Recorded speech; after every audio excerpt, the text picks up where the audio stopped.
Salut les bros, le filet libre te revient avec une nouvelle vidéo et aujourd'hui j'aimerais plonger dans une théorie à moi depuis la sortie du chapitre 1159. On va parler des Rocks, de leur capitaine légendaire et aussi pourquoi, malgré tout ce qu'on raconte, ils avaient un respect secret pour lui. En particulier Barbe Blanche, Kaido et Big Mom. Cette théorie va remettre en question beaucoup de choses et je vais vous montrer aussi que Xebec, c'était pas juste le méchant pirate qu'on nous vend, comme vous l'avez sûrement déjà compris, mais je pense que je vais apporter de nouveaux éléments qui pourraient être intéressants. Alors n'hésite pas à liker, laissez un commentaire si vous aimez One Piece et abonnez-vous si ce n'est pas déjà fait. Sans plus attendre, let's go. On commence avec ce qu'on sait, ou plutôt ce qui a été dit. Les Rocks essentiellement c'était le pire cauchemar du gouvernement mondial. Une bande de pirates monstrueux, des légendes comme Barbe Blanche, Kaido, Big Mom et même Shiki, tous réunis sous la bannière de Rocks d'Xebec. Mais Sengoku nous dit aussi que ces gars-là se détestaient, tellement que même aujourd'hui ils refusent de parler de cette époque-là.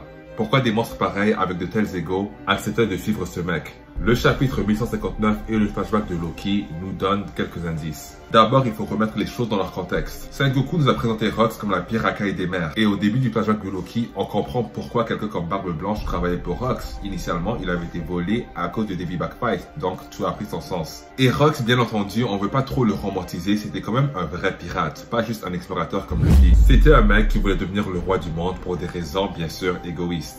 Mais est-ce que c'était vraiment juste un tyran sans cœur?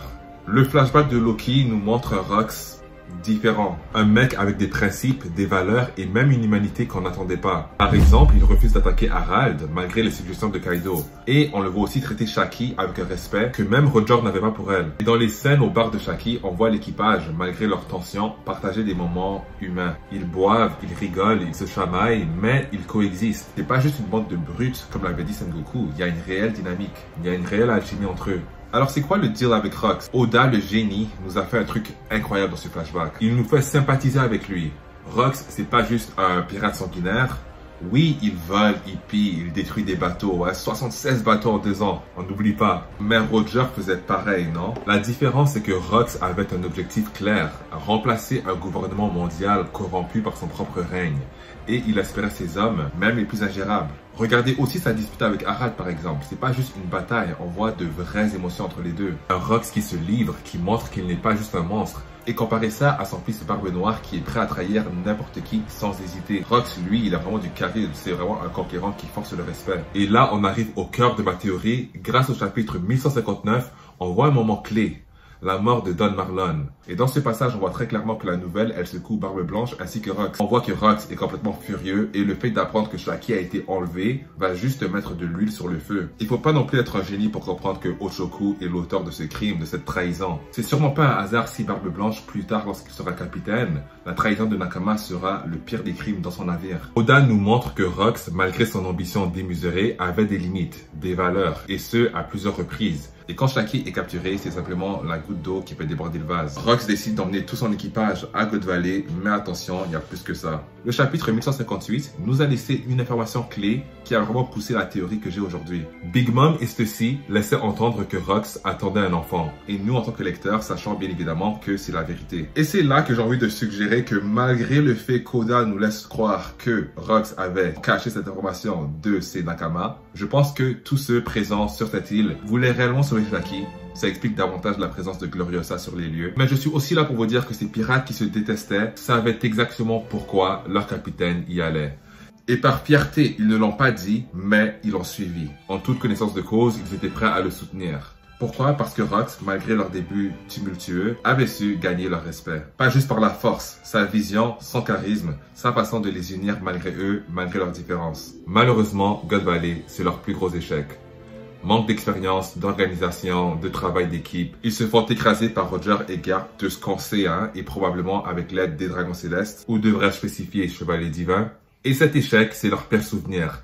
Tellement douloureux que Barbe Blanche, Kaido, Big Mom, ils refusent d'en parler. Et des années plus tard, vont continuer à se blâmer eux-mêmes pour avoir échoué leur capitaine. Kaido, des années plus tard, parle des alliances pirates qui finissent en trahison, et on peut imaginer qu'il pense à Oshoku ou même Silver Axe. Mais les Rocks, malgré leur ego, avaient un lien. Regardez Kaido et Big Mom à Wano. Ils s'entretuent, mais au fond, elle le voit comme un petit frère, et lui, il pleure sa mort.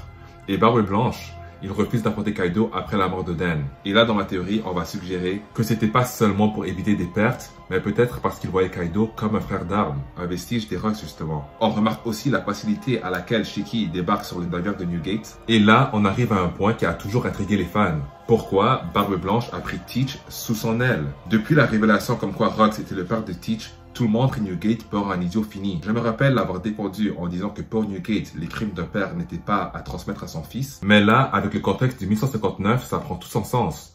Barbe Blanche savait probablement que Rocks avait un enfant, et avec Teach qui ressemblait à ce dernier comme deux gouttes d'eau, eh bien je suis certain que New Gate avait pu faire le lien. Peut-être même qu'il a raconté à Teach ses origines. New Gate, en prenant Teach, voulait peut-être honorer la mémoire de son ancien capitaine, ou même garder un œil sur lui comme Garp l'a fait avec Ace. Contrairement à ce que peuvent penser la plupart des fans, je ne pense pas que c'était une décision naïve, plutôt une décision calculée. La vérité, je pense que Barbe Blanche, derrière en fait son air de patriarche parfait, portait le poids des Rocks et de leur échec. Alors qu'est-ce qu'on retient? Rocks Xebec, c'était pas juste un monstre, c'était un conquérant, un leader, un homme qui a su inspirer les plus grands pirates de l'histoire, même s'il refuse de l'admettre. Et comme Mihawk l'a dit par rapport à Luffy, Rocks a cette capacité de réunir les gens à sa cause. Et ce qui est impressionnant avec lui, c'est qu'il a pu rallier des monstres comme Kaido, Big Mom et Barbe Blanche. Rocks était simplement le roi des rois. Et le silence des Yonko sur cette époque, c'est pas juste de la honte, c'est aussi du respect pour un capitaine qu'ils ont réellement aimé à leur façon. God Valley, c'est leur plus grande blessure, mais aussi la preuve que malgré tout, ils croyaient en Rocks. Et comme d'habitude, j'aimerais vous entendre, qu'est-ce que vous en pensez de cette théorie? Est-ce que Rocks était vraiment le monstre que Sengoku décrit, ou alors un leader incompris? Lâchez vos idées en commentaire, abonnez-vous si ce n'est pas déjà fait, et je vous dis les amis, à la prochaine, allez à plus.